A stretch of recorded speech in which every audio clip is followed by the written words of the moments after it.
Bueno, buenos días, bienvenidos a otro programa más de La Voz del Recuerdo.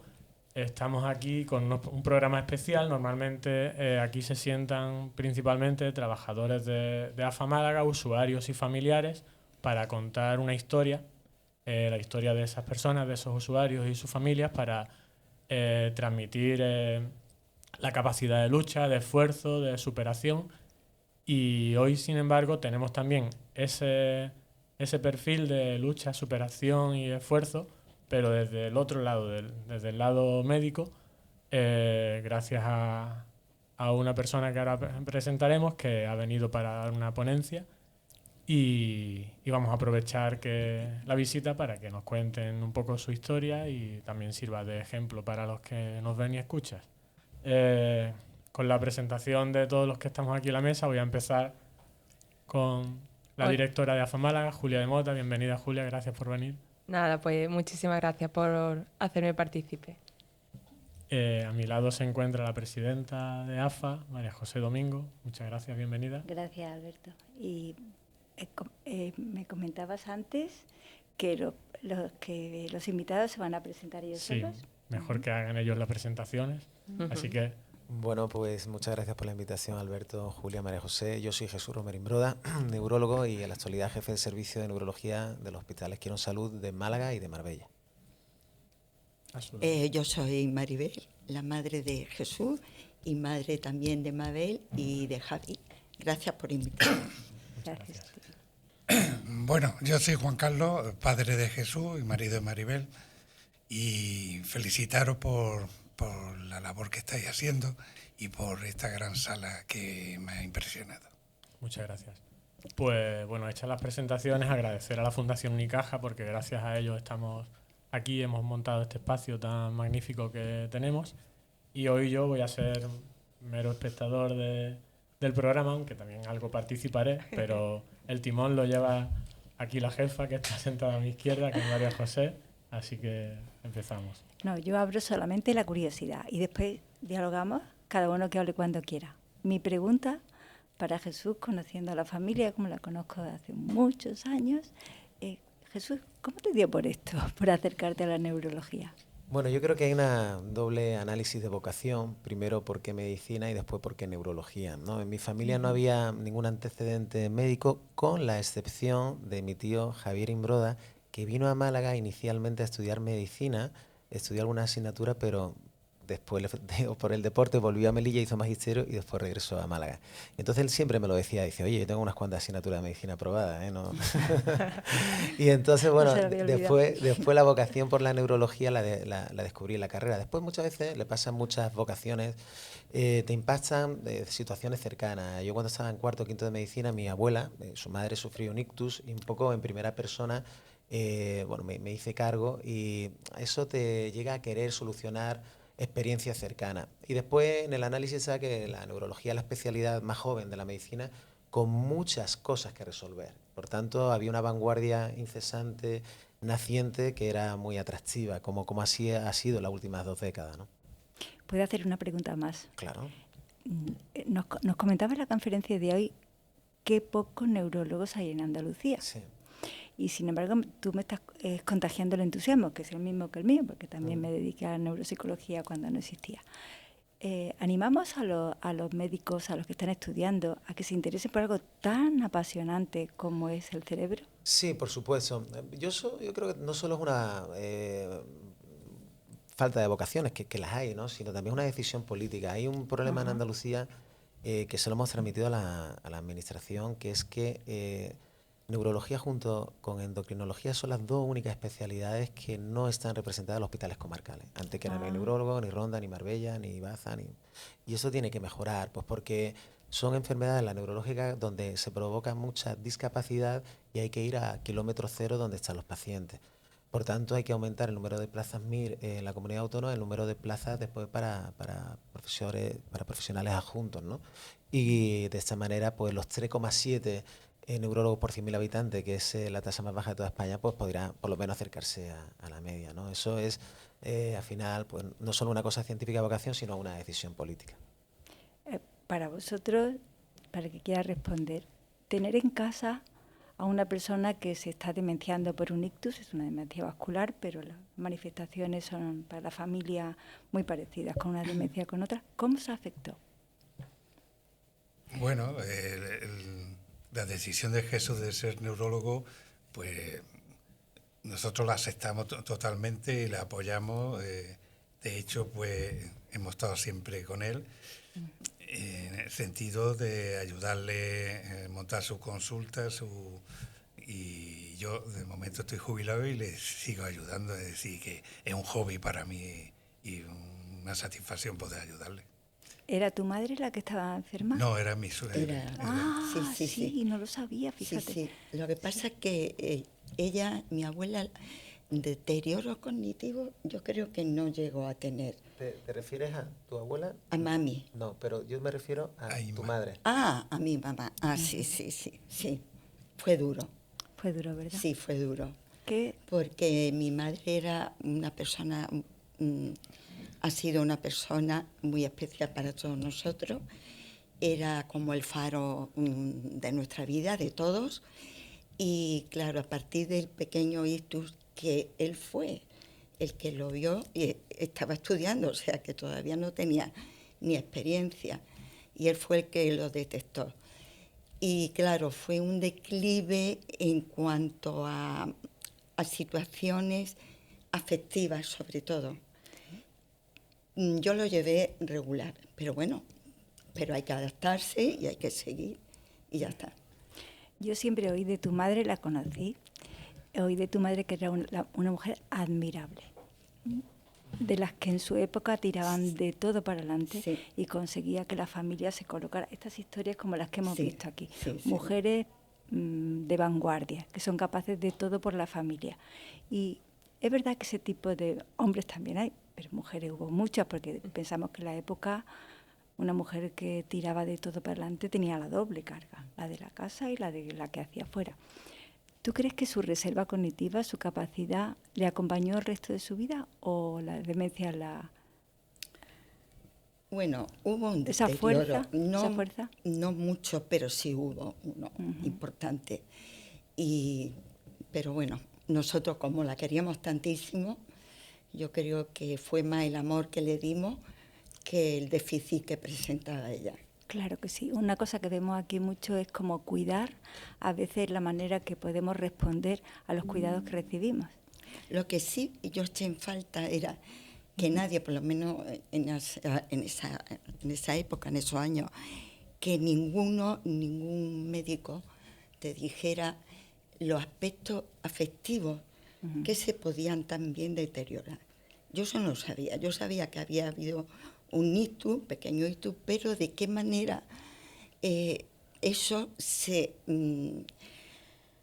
daba en la vida diaria. Entonces, claro, me costó más porque no sabía que la parte afectiva también se iba a llevar. Quizá en el caso de mi abuela el ictus, o incluso la propia neurología ha priorizado los síntomas motores, es decir, una hemiparesia y una vez que no hay síntomas motores, como que ya no, es decir, los síntomas cognitivos asociados, que puede haber cambio de rasgo de personalidad o de estilo de afrontamiento, pues también son relevantes, o en este caso pueden cambiar, ¿no? Es decir, sobre todo mi abuela, que era un amor, pero como decía mi tío Javier Imbroda, era una escuela de líderes, ¿no? Lo que hacía mi abuela basada en el amor. Entonces, bueno, ella conservó su cariño, su capacidad de amar, pero echábamos de menos su capacidad de análisis o de reflexión o capacidad ejecutiva que se modificó después de una lesión cerebral por un ictus, ¿no? ¿Tú crees que la inteligencia de los Imbroda viene de ahí? Absolutamente. Yo también. Nosotros somos un matriarcado, ¿no? Claro. Yo me acuerdo cuando Javier, mi tío, siendo consejero de Educación y Deporte en el Parlamento andaluz, él sufrió mucho con una pregunta de la oposición donde, bueno, decían que había hecho como si fuera machista, ¿no? Bueno, eso le sentó muy mal, pues porque él habló que nosotros somos un matriarcado, además. Sí, O sea, en lo este sé. caso, en mi caso, pues mi madre hereda, ¿no? Ese virtuosismo en la toma de decisiones y en el análisis y todos nosotros. Él lo pasó mal y dijo, mira, no, al revés. Al revés, es verdad. Juan Carlos, ¿tú qué tienes que decir de este convivir con el matriarcado? Bueno, yo lo he aceptado desde el primer momento. Encantado de la vida. Lo he aceptado desde el primer momento, me quita mucha competencia, pero bueno, yo procuro estar al margen de muchas cosas, pero llevando la rienda sin soltarla. Sí, por Dicen que los hombres inteligentes no solo admiran la belleza externa, que bueno, porque eso lo admiramos todos, sino la capacidad interna, lo que tú decías, cuando un cerebro es bonito, se convierte en conductas. Sin duda. Yo creo que ahora mismo vivimos en una dictadura de la estética. Fíjate que en los neurólogos pinchamos votos para tratar la migraña y yo cuando lo hago, digo, es un efecto secundario el que se van las arrugas y la gente se pone muy contenta. Pero quiero decir, a mí me gusta la belleza no vista de los cerebros. Vemos los neurólogos muchos cerebros y ya nos gusta lo que vemos dentro y evidentemente la traducción en conducta, pues yo creo que es lo más hermoso, ¿no? Que puede ser un ser humano. Aparte de la neurología, el deporte y la música. O sea, nos has contado pues tus antecedentes, por dónde vengo a la neurología, pero por dónde vengo al deporte y por dónde vengo a la música, porque tus familias que son todos así. Sí, son todas así. Bueno, es obligatorio hacer deporte en mi familia, baloncesto.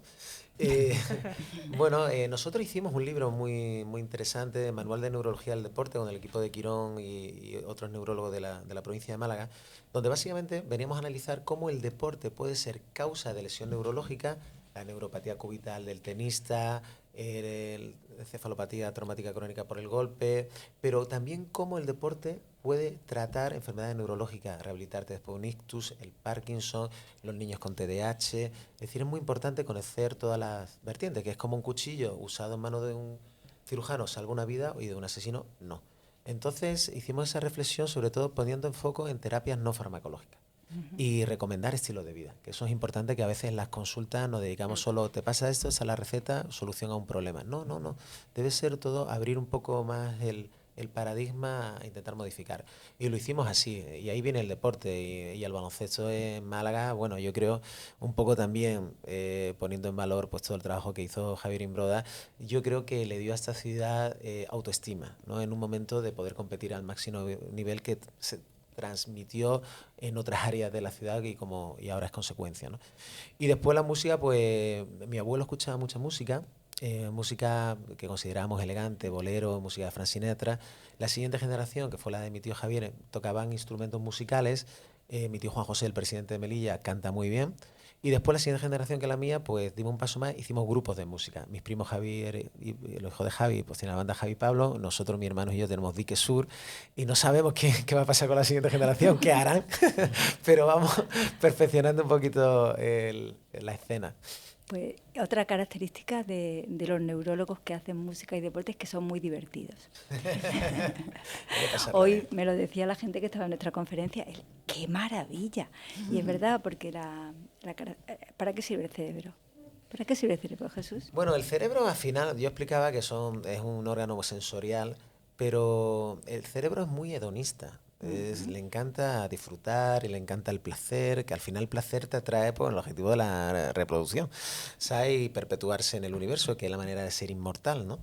Pero bueno, es un órgano fantástico que tiene que ser bien usado. Fíjate que los test cognitivos que usamos para deterioro cognitivo no miden a veces el sentido del humor. El sentido del humor traduce muchas habilidades, capacidad de relación, que es inteligencia. O no miden, también, o la capacidad de disfrute tampoco la miden. Y es muy importante saber disfrutar y pasarlo bien. Yo creo que en Andalucía o en Málaga la sociedad tiende a disfrutar, tiende a salir a la calle, tiende a celebrar las fiestas, huir de esa soledad no deseada, ¿no? Que está tan de moda y que es un fatal, ¿no? Cuando hay ese factor muy negativo y muy feo, además. Sí. Y hay que tener medidas sociales o estructuras como esa que lo puedan combatir. El otro día en tu conferencia, es una cosa que ya he aprendido, aprendo muchísimo cuando te escucho, hablabas de un área cerebral que se apaga para producir la creatividad. Sí. Vale. Entonces, y que eso tiene muchísimo que ver con todas las manifestaciones artísticas, la música o cualquier otra manifestación artística. Es poco conocido. Es poco conocido las zonas cerebrales que al desactivarlas te desinhibes de tus prejuicios. ¿Nos hablas un poquito de esto para nuestros oyentes? Sí, básicamente lo que se ha visto en los últimos años usando técnica de resonancia magnética funcional aplicada a músicos de jazz. Los músicos de jazz junto con los cantantes de hip hop son aquellos que pueden componer o crear en tiempo real, ¿no? Entonces, a un músico de jazz en el experimento se le daba un piano y se le hacía la resonancia y se le decía que tocara una melodía que existía. Y después se le decía a continuación que improvisara. Entonces se vio lo que sucedía en el cerebro cuando seguía un patrón, seguía la norma, o qué sucedía en el cerebro cuando había libertinaje, donde había suelta la creatividad. Y lejos de ser una activación, lo que se vio era una desactivación del giro angular, que es una zona que está en el lóbulo frontal, de tal manera que lo que sucede ahí es se apaga el freno y suelta. El lóbulo frontal no solo sirve para hablar, sirve para comunicar, para expresarse, en composición musical, en pintura, en capacidad artística, ¿no? Entonces, eso es lo que sucede, es decir, esa es el área cerebral de la libertad. Pues si no lo es, yo quiero pensar que sí, ¿no? Pues porque ahí es cuando te liberas de andamiajes y tú transmites lo que tienes dentro, y es lo que puede enganchar con el receptor de esa información y validarlo como algo magnífico, ¿no?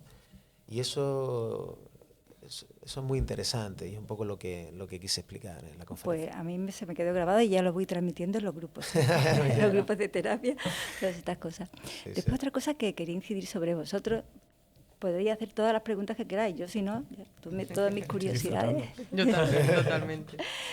A ver, una cosa de los Imbroda, es que la ventaja de... Porque me dice, dame referencias para que yo haga las preguntas. Y digo, voy a contar la vida, que lo cuenten ellos. Entonces, bueno, una cosa que también es de mi familia, ¿eh? Tú me dices, los Imbroda, bueno, los domingos, es que es igual, las familias que crean vínculos muy fuertes, que cantan juntos, que comen juntos, que se van de viaje juntos. A nivel de neurología, a nivel de familia, ¿estos vínculos son protectores Totalmente, sí. para vosotros? Indudablemente. El vínculo que ha creado, en este caso, aunque hemos hablado de matriarcado de mi suegra, el punto de unión de todo era mi suegro. Mi suegro hacía que en Navidades no faltara nadie. Es decir, si alguno estaba destinado en cualquier sitio, que pidiera permiso para venir a Melilla y no faltaran Navidades. Ese vínculo lo creó él. La unión entre todos, aunque mi suegra ha sido la parte afectiva, ha sido mi suegro y por eso quiero reivindicarlo. Muy bien. Y en este caso, de que faltaron ellos, ha sido mi cuñado Juanjo, Juanjo. presidente de Melilla, el que nos mantiene unidos a todos. Y entonces es importante crear esa figura y hacerla pública. Ahí en toda la familia hay un pegamento. Sí. Y cuando vivía Javi hacía que el mes de julio reserváramos una semana para estar en su casa con él, toda la familia. Nos juntábamos del orden de 20 y tantas personas en su casa. Es verdad que estábamos hablando de los Imbroda y yo no sé tu apellido. Yo me llamo Romero Ah, Manzanares. Romero, claro. Romero, con aroma de Romero. ¿Y el Romero qué aporta a los Imbroda? Bueno, lo que pasa es que yo perdí a mis padres. Pronto. De hecho, Jesús a mi padre no lo conoció. Cuando murió mi padre, mi mujer estaba embarazada de él. Y a mi madre, pues muy poco, es decir, con 6 añillos, 7 no, lo perdió. Entonces, para ellos los romeros no han estado vinculados. Están vinculados un poco el resto de las familias. Claro, yo soy el más pequeño de 3 hermanos que también han fallecido y por eso, por la parte de los romeros, soy el único que queda ya casi. No me extraña porque a los domingos Ruiz de Miel nos pasa igual, que es que todo el que se acerca se convierte en alguien de la familia, se incorpora, pero porque eso es como que ya tienen el pegamento, tenemos la familia numerosa y entonces el que llega se está a gusto y se convierte y aporta mucho, porque aporta que el clan, llamémosle así, se abre y aprecia a la nueva persona que se aporta. Entonces llamarse Romero y venir a la familia Imbroda es un gustazo. Sí, no. Y de hecho, Jesús muchas veces, soy el doctor Imbroda. Y yo ¿Qué? Me callo y bueno, lo admito. Es que los pacientes me llaman así. Porque lo conocen a él. Claro. Por el apellido, no por otra Pero cosa. pero lo que tú describes de ese grupo familiar, la verdad es que cuando hacen muchas actividades, no solo la pertenencia, sino el ocio, el disfrute, todo eso es como es el nido, ¿no? Donde estás protegido, donde bueno haces tu vida, donde la gente sufre contigo. La gente se alegra cuando te pasan las cosas de manera absolutamente sincera. Y al final nosotros siempre hemos sido muy familiares encontrando pues, todo lo que necesitábamos ahí.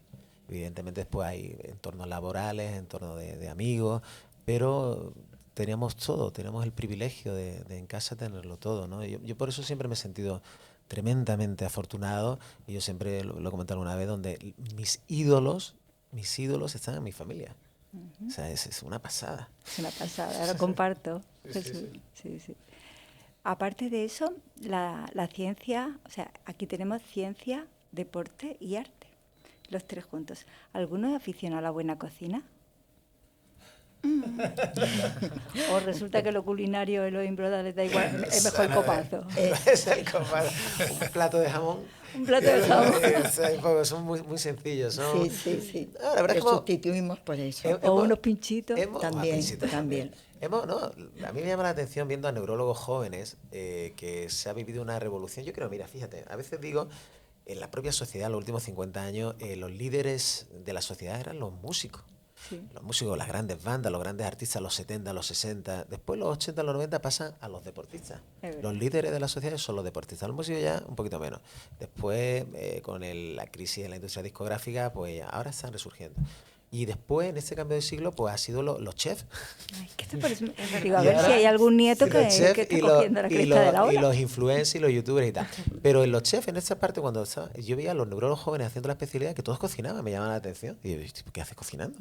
Si nosotros comíamos en los hospitales y comíamos, no se come mal, ¿sabes? No, y es una manera también de socializarse, de ligar, de unos matices que a mí se me ha escapado, pero que la gente joven lo hace y lo disfruta mucho, ¿no? Sí, es otro de los sentidos de los que nos hablamos. La neurogastronomía, hicimos una jornada de neurogastronomía con la sociedad, la Sociedad Andaluza de Neurología, y con vino, con cata de vino, así en plan heavy metal. Yo me quedo solo con el vino porque luego no puedo comer cuando voy a No, sesión. no come de nada porque es vegano. Sí, bueno. Qué pena. Yo me lo pierdo. A mí me gustaría preguntar, si no me meto mucho en terreno pantanoso, yo, por ejemplo, mi padre es médico, él es médico de cabecera, trabaja en prisiones de toda la vida, mi madre es auxiliar de enfermería, mi hermana es enfermera y yo soy trabajadora social. No quería seguir mucho por la rama sanitaria porque no me veía, como yo le digo a María José, digo, a mí los pinchazos no me gustan. A mí tampoco. Me iba más por lo social. ¿Tienes hijos? Pues sí, tengo una hija que se llama María ha cumplido 7 años y te voy a decir una cosa, yo tengo 46 años, tuve a María con 39. Llevaba 16, 17 años siendo neurólogo. Cuando llevas 16, 17 años siendo neurólogo, atendiendo a pacientes que pierden habilidades en enfermedades neurodegenerativas, y después tienes una criatura que lo único que le echas de comer y lo único que hace es ganar habilidades, es una pasada. Es una pasada, porque la neurogénesis, que está en la educación, la adquisición de habilidades, es impresionante. Estaba impresionado, sobre todo porque veía de ver el lado opuesto de la vida, ¿no? Entonces, ser padre en ese contexto, disfrutaba muchísimo con esa adquisición de las habilidades que hace mi niña pequeña María, que la sigue haciendo. Es muy enteradilla, muy graciosa. ¿Se te cae la baba? ¿Se te cae la baba? Sí. Es muy linda. ¿Y le animarías entonces a que siga la rama sanitaria? ¿Le dejarías su elección? Yo creo en la libertad, como con los pacientes, con toda la información, que tomen su mejor decisión, ¿no? Es decir, ella le gusta mucho, por ejemplo, yo escribo canciones y cuando estoy en casa escribiendo canciones, ella viene y me hace el comentario siguiente, me llama mucho la atención, me dice, papá, esa canción no existía, ¿no? Entonces ella detecta que es una cosa nueva y yo digo, ¿no? Y dice, ¿tú has hecho que exista? Y yo, sí. Bonito. Y me dice, ¿cómo? Y yo, pues no lo sé. Te voy a decir una cosa de tu oficio, el trabajo social. Yo creo que se ha representado. El panel es chulo, ¿eh? Médico, enfermero, Sí. trabajo social. Sí. Y mi hermana, tengo otra hermana, perdón, ella es pedagoga. Pues mi madre es psicopedagoga. Ah. Sí, sí. ¿No? Pues el trabajo social, nosotros en el equipo de mi empresa, en Inbrain, o sea, yo aparte de liderar Quirón, en Melilla tenemos una clínica donde atendemos tenemos un trabajador social, sobre todo pues porque en ese continuo de cuando tienes una enfermedad, qué pasa después, o los recursos sociales, sanitarios, o que necesitas los gadgets. Es muy importante. Es importante, convocatorias de ayuda, todo eso. Es decir, el rol del trabajador social yo le pongo en valor enormemente, ¿sabes? Porque él es el continuo, el después. Y a los médicos no estamos entrenados y no Sí. sabemos y se nos escapa. Yo, por ejemplo, una de las cosas que sí me gustaría preguntarte con el tema de la ley de dependencia, se habla mucho de la prevención con el Alzheimer, con las demencias. La ley de dependencia no ayuda a esas personas. No. Es decir, no hay ningún recurso que pueda decirle a una persona que a lo mejor necesite o una estadía leve, ¿no? La ley de dependencia no le ayuda en nada. O sea, Ya. no tiene ningún tipo de recurso en lo social. A mí me viene una persona y me dice, necesito ayuda porque sé que me han diagnosticado Alzheimer, o sé que lo voy a tener en un futuro, o tengo ya los primeros síntomas, y yo no puedo hacer nada con esa persona a nivel social, ¿no? De recursos. Entonces, me gustaría saber cómo podemos intervenir a nivel Cambiando- social en esa fase de la enfermedad. ¿Qué podemos hacer? Bueno, primero te diría cambiar la norma Claro. y que la gente pudiera Eso. acceder Eso sobre está todo claro. porque le va a llegar, ¿sabes? Se le llega a llegar y muchas veces la anticipación de los recursos es importante. Y después formas leves que tienen mucho castigo social, ¿sabes? Es decir, que pierdes el trabajo, que pierdes la capacidad de conducir, que no puedes, que tienes que llevar un nieto y ya no puedes, que tienes que acomodar esa situación a un entorno nuevo y donde los recursos son necesarios. Y voy a hacer un poquito de promoción política también, porque voy a decir por qué. Porque bueno, yo una de las cosillas que hago es, estoy en el gobierno de Melilla, soy diputado de la Asamblea de Melilla y me dedico al desarrollo universitario de la ciudad.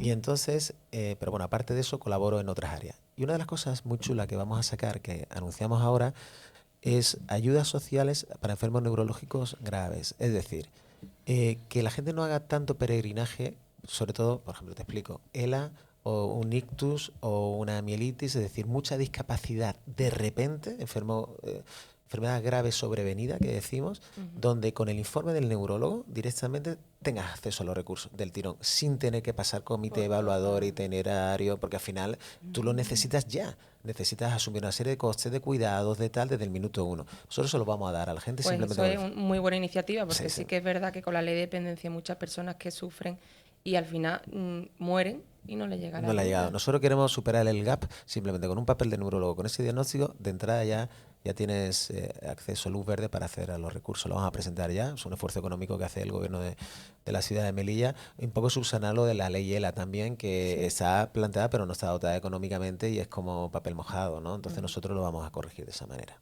Es neuropolítica. Aprovecho la pregunta para volver a la familia, ¿vale? ¿Qué pasa con los Imbroda que son líderes? ¿Tienen duende? Mi tío Javier tenía duende y Juanjo también. Y yo no, yo creo que no. Tú sí. Pero Javier sí tenía duende, Javier sí tenía duende. Sí. ¿Qué opináis ¿Tenéis ese vosotros? puntito de liderazgo? Sí, no, indudablemente, desde el primer momento, Juanjo se dedicó a la política desde jovencillo. Él entró en Punto Industrial, aquí, y después en Sofico estuvo en Madrid, pero enseguida volvió a Melilla y en el 79 ya entró en el ayuntamiento, en el primer ayuntamiento democrático que hubo en Melilla. Fue el primer teniente de alcalde.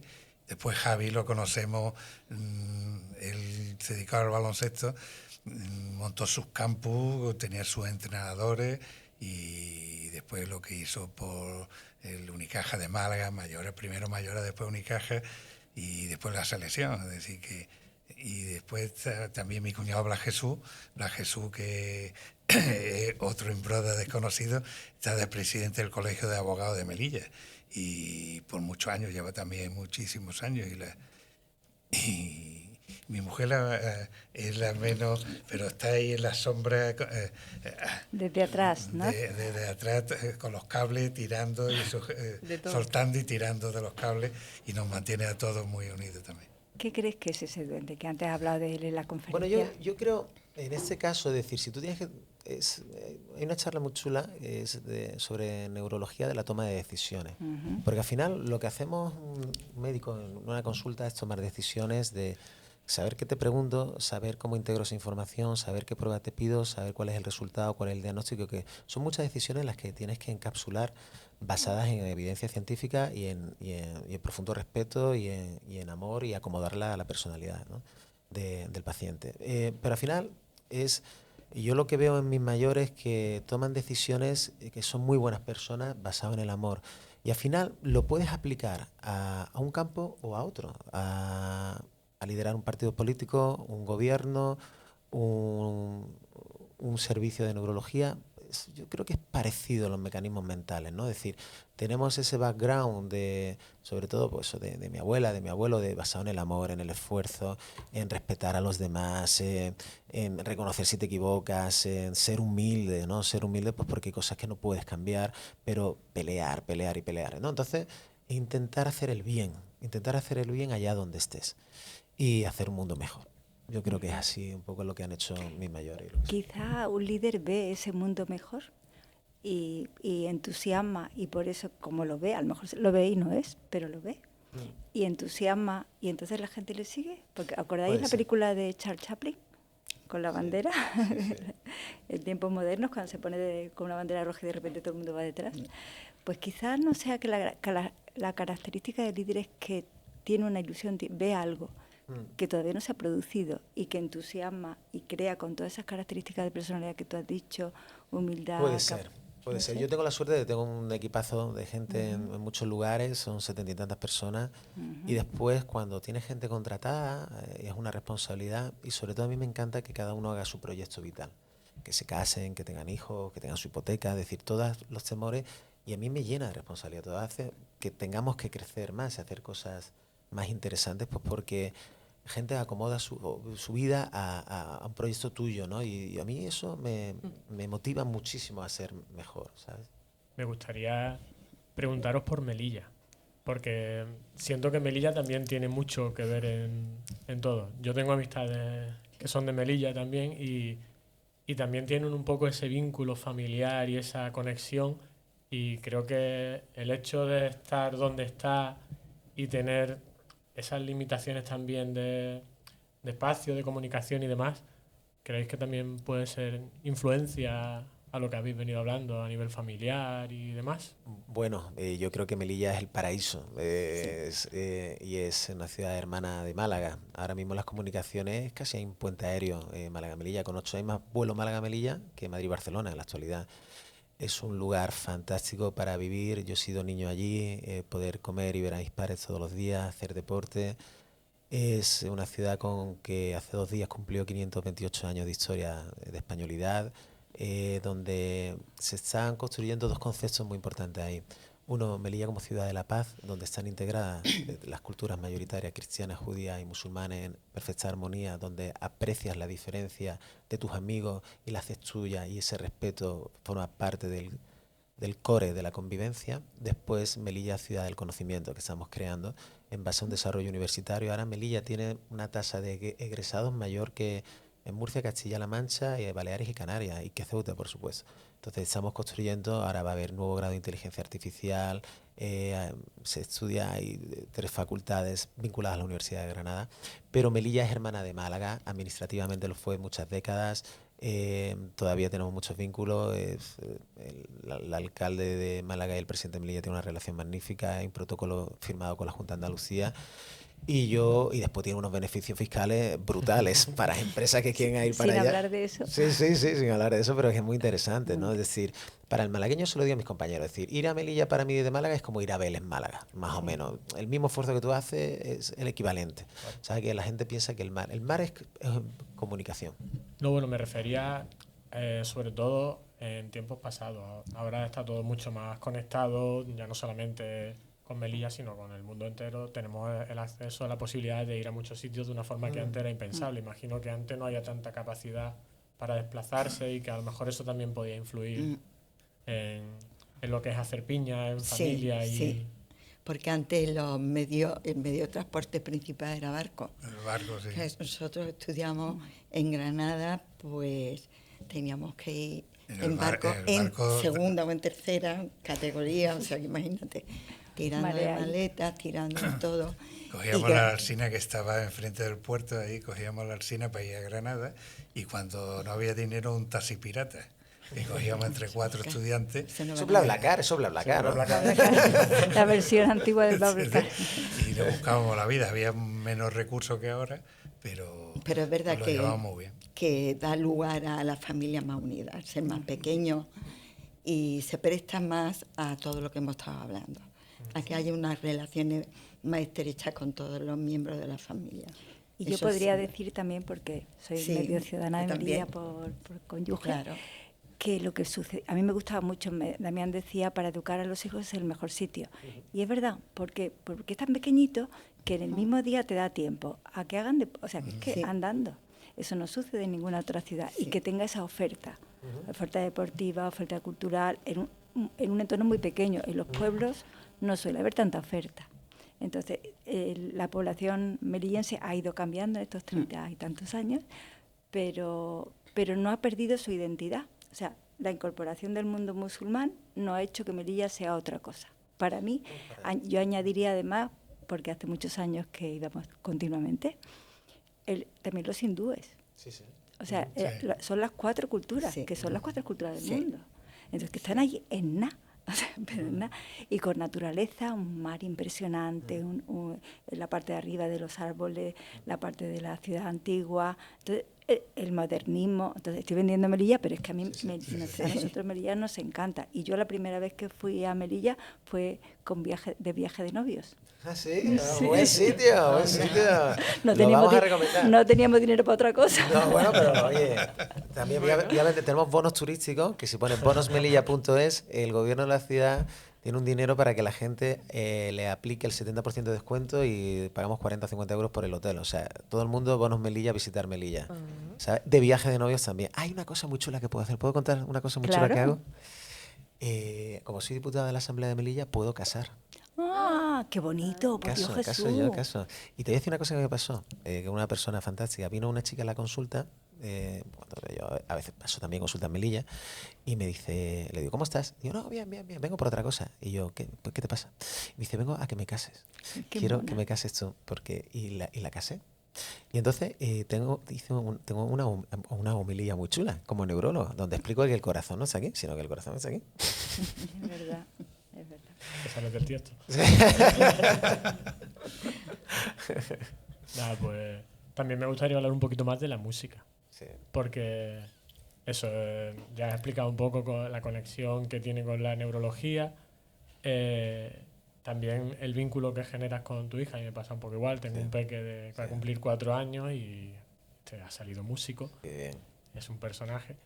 Y eso, ¿qué crees tú que necesita la sociedad de la música que todavía no tenemos? Porque la tomamos como algo lúdico todavía, que lo es, pero ¿no piensas que se podría aprovechar un poco más la música en muchos más ámbitos de los que hoy día se hace, que no sea solamente un entretenimiento?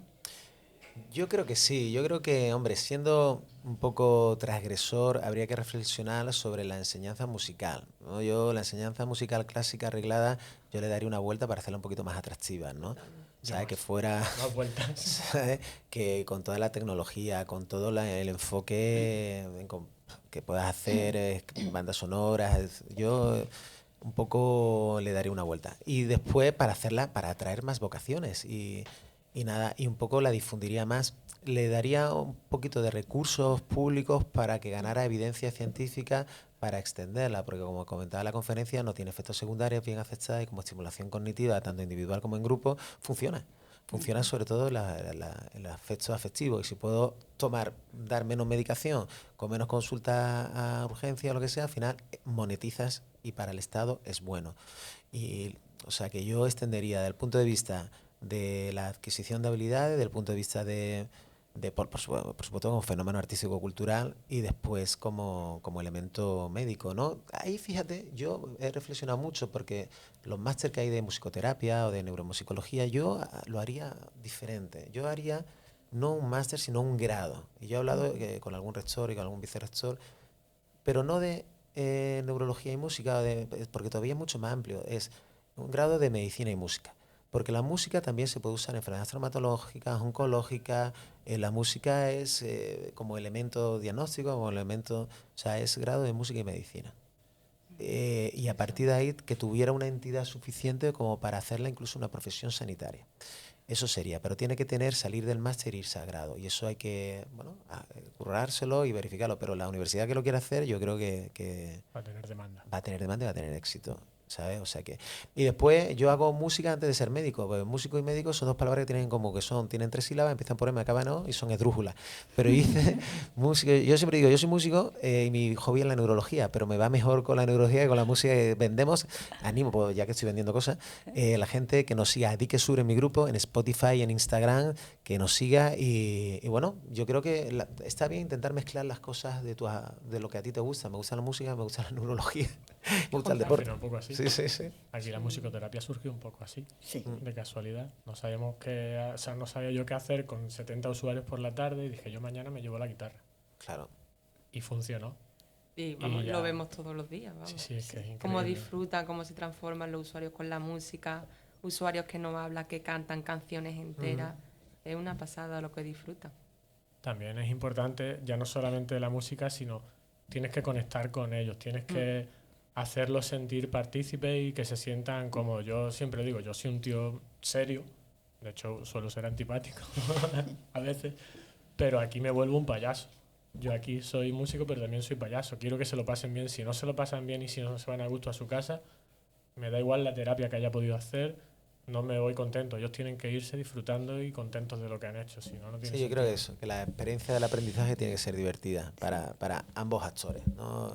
Y sí, eso tiene éxito 100%. O sea que felicidades por la iniciativa que se hace en AFA Málaga, Muchas gracias. ¿sabes? Porque seguida ahí que va a tener éxitos más todavía. Pero mis padres, ¿qué hacéis aquí vosotros? Hemos venido Alguien decía, yo no voy a hablar.